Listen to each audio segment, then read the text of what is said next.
For all the stonewalling, delaying, and outright defiance of subpoenas by the Trump White House against this Congress, this morning actually began with, take a look, an unusual headline.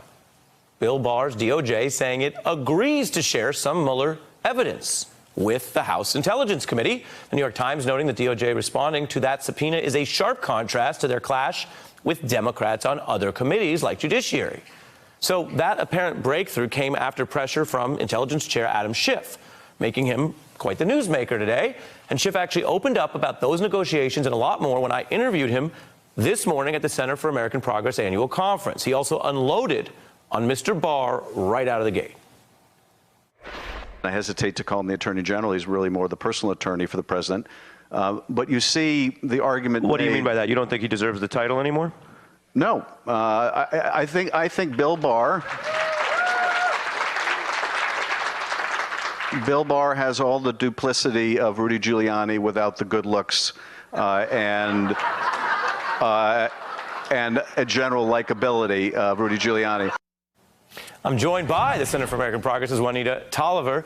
What did you think of that, rather for Schiff, very strong language about Barr? Very strong, but very clear. He doesn't think he deserves the AG title because Barr has demonstrated he plays for an audience of one, who is Trump. We saw that in the congressional testimony he's offered. We saw that in his summary of the Mueller report, which Mueller's team says he mischaracterized. So the evidence is there. Yeah, and it's interesting because he is actually doubling down on that heat while getting a concession that Judiciary hasn't gotten yet. Got a concession, but only after a court ruled in favor of Democrats. We saw that with Trump's accounting firm, where the judge ruled that they must release Trump's financial records. So I think Barr saw a signal there and knew he needs to give in a little bit. Yeah, you make a great point that it's actually in his own self-interest if he doesn't want to get a worse loss in public.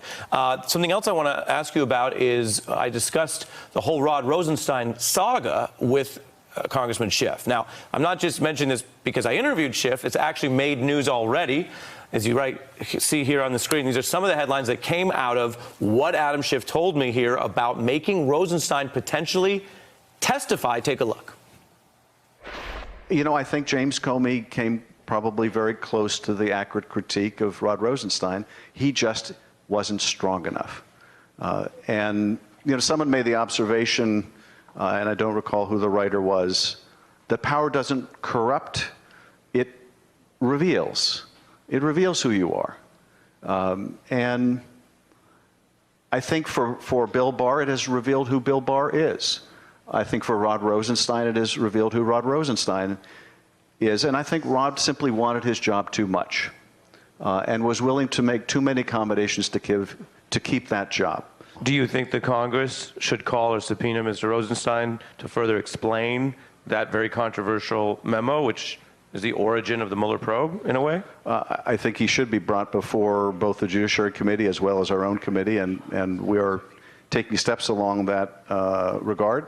Well, now I have to ask, what are those steps? Are you telling us today that you have requested Rosenstein testify to the House Intelligence Committee? I'm not prepared to comment. Would it be reasonable to infer you've already requested a voluntary interview with Mr. Rosenstein?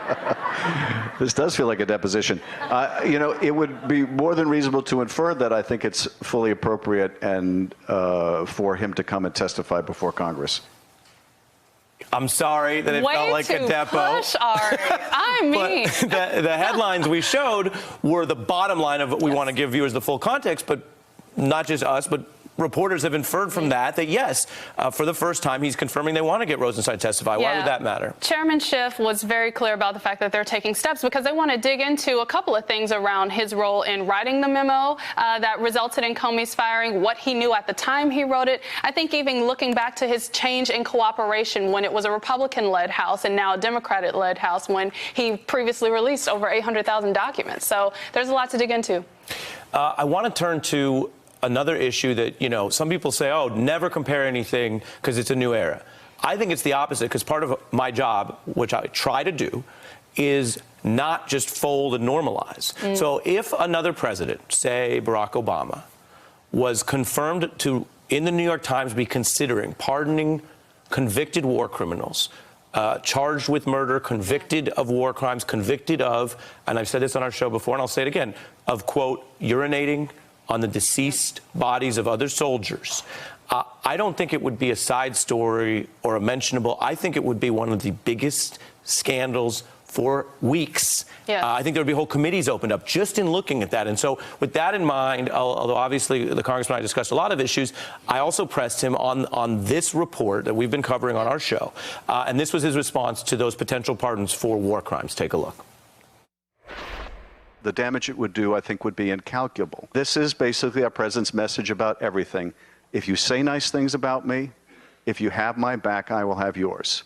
The law be damned. It is just part and parcel of the most serious attack on the rule of law and our democracy, certainly in my lifetime.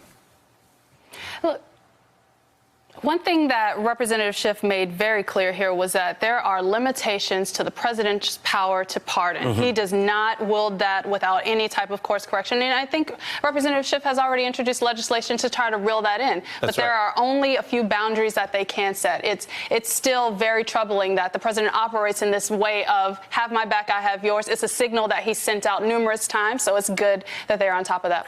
It is not normal to have a president looking at by a Memorial Day deadline, pardoning convicted war criminals without a review, without any sort of process that might say, oh, here's one that maybe we got wrong, but just know he wants to do it because, as we reported, as Daily Beast reported, the Fox News hosts have been telling him to. Juanita, great to have you. Always great. Several parts of the show. Great. Hey, I'm Ari Melber from MSNBC. You can see more of our videos right here, or better yet, subscribe to our YouTube channel below.